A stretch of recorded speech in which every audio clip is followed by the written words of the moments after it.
एक बार की बात है कि सारे बच्चे हाथों में हाथ डालकर खेल रहे थे। वो खेल में इतना मग्न थे कि उन्हें अंदाजा भी नहीं रहा कि कितनी देर से वो खेल रहे हैं। धूप इतनी तेज थी कि बच्चे परेशान हो गए थे। तब उन्हें गांव के पेड़ की याद आई कि गांव में वो कैसे एक पेड़ के नीचे खेला करते थे। सभी अपनी बारी का इंतजार करते, ये चाहते थे कि उनको भी मौका मिले कि वो पेड़ के नीचे जाकर पेड़ को छू कर आएं। आज सभी अपने गांव से दूर थे और वो छोटी लड़की तो बिल्कुल अकेली पड़ गई थी। खेलते खेलते वो इतना थक गई थी कि उसने अपने ग्रुप का ध्यान ही नहीं दिया। तभी कुछ बच्चे उसको ढूंढते ढूंढते वहां आ पहुंचे। उन्होंने लड़की से पूछा कि वो वहां क्यों बैठी हुई है। तब उस लड़की ने बताया कि उसको बहुत ज़्यादा गर्मी लग रही है, धूप लग रही है और वो पेड़ों को मिस कर रही है। वो पेड़ों को ढूंढ रही है कि कोई तो पेड़ मिल जाए। तभी एक लड़के ने उसको आवाज़ लगाई कि आ जाओ, जल्दी आ जाओ, यहाँ एक पेड़ है। सारे बच्चे पेड़ को देखकर बड़े खुश हुए और फिर उन्होंने अपने गांव वाला खेल खेलना शुरू कर दिया। बारी बारी से बच्चे पेड़ के पीछे जाते और वहां जाकर अपनी चांस देते। फिर अचानक उन्हें एहसास हुआ कि उन सबका ये भ्रम था। वहां तो दूर दूर तक कोई पेड़ ही नहीं था। सब लड़के और लड़कियां आसमान की ओर देखने लगे कि काश थोड़ी सी बारिश हो जाए। देखते देखते रात हो गई और रात में आसमान में तारे भी टिमटिमाने लगे, लेकिन कहीं कोई बादल या बारिश का नामो निशान नहीं था। तभी तेज हवा चलने लगी और वो बच्चा देखने लगा कि यहाँ तो कोई पेड़ नहीं था, फिर भी ये पत्ते कहाँ से उड़कर आ रहे हैं। उस पेड़ की तलाश में सारे बच्चे एक गुफा में गए। वहाँ जाकर उन्होंने लालटेन जलाई और लालटेन जलाकर वो उस पेड़ को ढूंढने लगे कि आखिर वो हवा और पत्ते कहाँ से आ रहे थे। फिर उन्होंने देखा एक नाव है और वो नाव पर बैठकर दूसरे किनारे पर जाने लगे। लेकिन वो नाव पर जब जा रहे थे वहाँ भी उन्हें कोई पेड़ नहीं दिखा, सिर्फ रेत ही रेत दिखाई दे रही थी। बच्चे बड़े परेशान हो गए।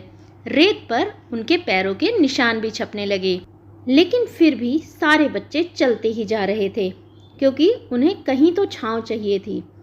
सारे बच्चे ढूंढ रहे थे इधर उधर कि कहीं तो कोई पेड़ नजर आ जाए। लेकिन अचानक फिर से उन बच्चों ने एक पेड़ को देखा। उस पेड़ पर लाइटें जल रही थी। वो बहुत हैरान हुए। छोटा लड़का एक सीढ़ी की मदद से पेड़ के ऊपर जाकर बैठ गया। अपने सारे साथियों को ढूंढने लगा कि आखिर उसके सारे साथी कहाँ गए। तभी एक ऊंचे टीले पर उसे एक दो बच्चे बैठे हुए दिखाई दिए। वो बहुत खुश हुआ और उनको मिलने जा पहुंचा, लेकिन वहां देखा तो वहां फिर से कोई नहीं था। बच्चा बड़ा परेशान हो गया था। वहां भी उसे चारों तरफ रेत ही रेत दिखाई दे रही थी। वो सारे बच्चों को बहुत मिस कर रहा था। वो सोच रहा था कि आखिर कैसे वो सारे बच्चों को ढूंढेगा। फिर से अपने गांव को याद कर रहा था, सारे बच्चों को, उस पेड़ को जहां वो सारे बच्चे मिलकर खेला करते थे। आज सारे बच्चे पेड़ों को बहुत ही मिस कर रहे थे। एक बच्चे ने वहां पानी को देखा, पानी में अपनी परछाई को देखा। सोचने लगा, पेड़ों के साथ हम कितने खुश थे। आज तो हर तरफ धूप ही धूप है, रेत रेत है, कहीं कोई पेड़ नज़र नहीं आता। हम करें तो क्या करें। तभी उन्हें दादी माँ की याद आई। दादी माँ उन्हें हमेशा कहा करती थी, बच्चों अपने जीवन में अपने जन्मदिन पर कम से कम एक पेड़ जरूर लगाया करो, तो तुम्हें कभी भी ऐसी परेशानियों का सामना नहीं करना पड़ेगा। बच्चों ने दादी माँ की सलाह को मानकर पेड़ लगाने शुरू कर दिए और चारों तरफ हरियाली छा गई। अब सारे बच्चे बहुत खुश थे क्योंकि अब हर तरफ पेड़ ही पेड़ थे, हरियाली ही हरियाली थी।